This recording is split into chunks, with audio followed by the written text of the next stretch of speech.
yang terakhir. Kita lihat dari perjanjian lama. Terambil dari Mika 6 ayat 8.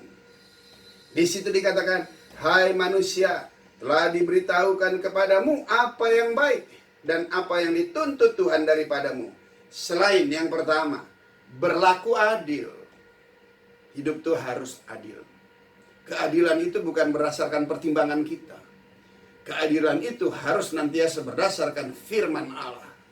Dan firman Allah itu harus dicerna dengan hikmat dari tempat yang maha tinggi. Adil itu tidak memihak. Adil itu senantiasa berada di dalam kebenaran. Dan kebenaran itu adalah firman. Firman itu adalah Tuhan. Sebab hanya Tuhanlah yang adil. Haleluya. Amin.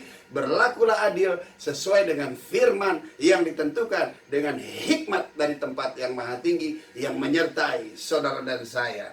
Yang kedua di situ dikatakan mencintai kesetiaan. Wah. Ada uang abang sayang, nggak ada uang abang melayang. Ada you have money, you is my friend. Time is money. Wah, hendaklah itu tidak menjadi bagian dalam hidup kita. Tetapi di sini dikatakan, hendaklah kita semua mencintai kesetiaan.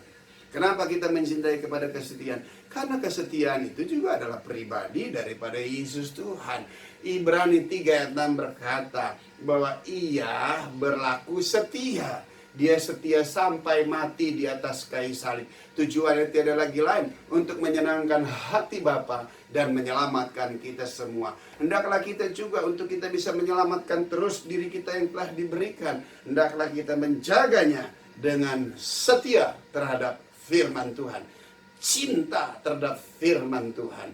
Setia terhadap firman Tuhan. Maka lihat, selain dia menjaga diri saudara sendiri dan saya, maka dia juga akan menjaga orang-orang yang ada di sekeliling kita. Pada waktu mereka melihat kesetiaan kita kepada kebenaran firman Tuhan, maka itu boleh menjadi contoh dan teladan. Sehingga kita semua boleh menjadi kitab yang terbuka, yang bisa dibaca oleh banyak orang. Haleluya. Selanjutnya yang terakhir, yang ketiga. Dan hiduplah, masih hidup kan? Dengan rendah hati di hadapan Tuhan. Orang yang rendah hati di hadapan Tuhan adalah orang yang menyadari sesungguhnya semua hanya karena anugerah.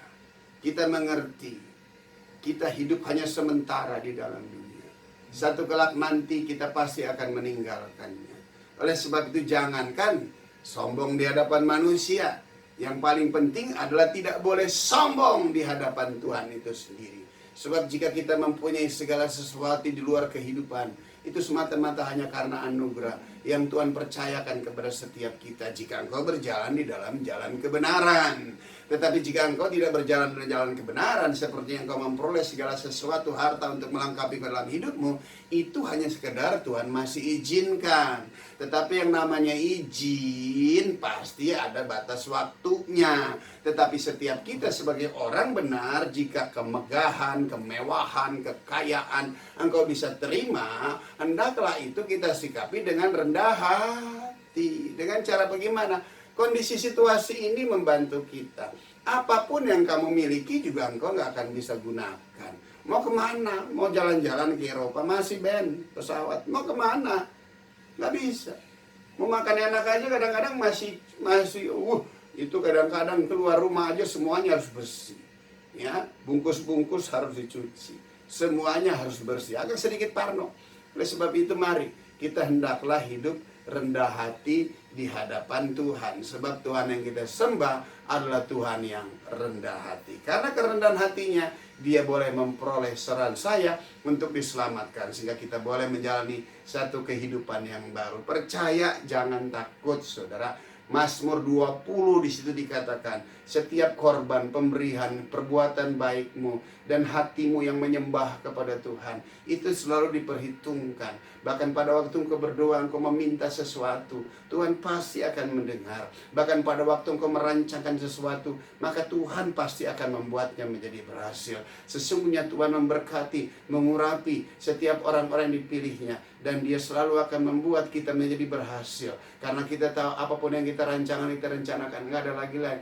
Yang paling penting untuk kemuliaan nama Tuhan. Terlebih lagi apa? Agar banyak jiwa boleh datang kepada Tuhan. Mazmur 2 ayat 8 berkata, mintalah bangsa-bangsa, maka aku akan berikan kepadamu. Mintalah bangsa-bangsa, maka aku akan berikan kepadamu. Itulah kehendak hati Tuhan dalam setiap hidup kita. Oleh sebab itu kekasih Tuhan, kiranya Tuhan Yesus memberkati di tengah kondisi situasi keadaan seperti ini. Hayu tetap semangat, yakin dan percaya penyertaan, perlindungan, pemeliharaan Tuhan pasti menyertai semua orang mengalami apa yang saudara alami. Tujuannya nggak ada lagi lain, agar kita semua berseru hanya kepada Yesus Kristus Tuhan.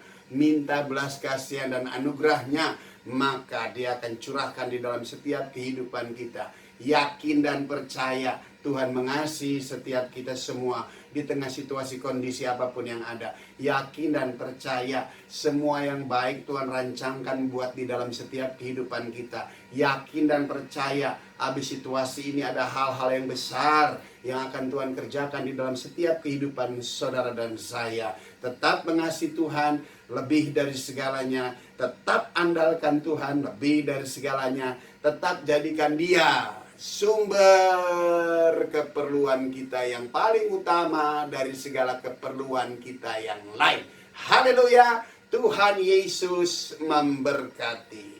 Amin. Yuk kita naikkan pujian.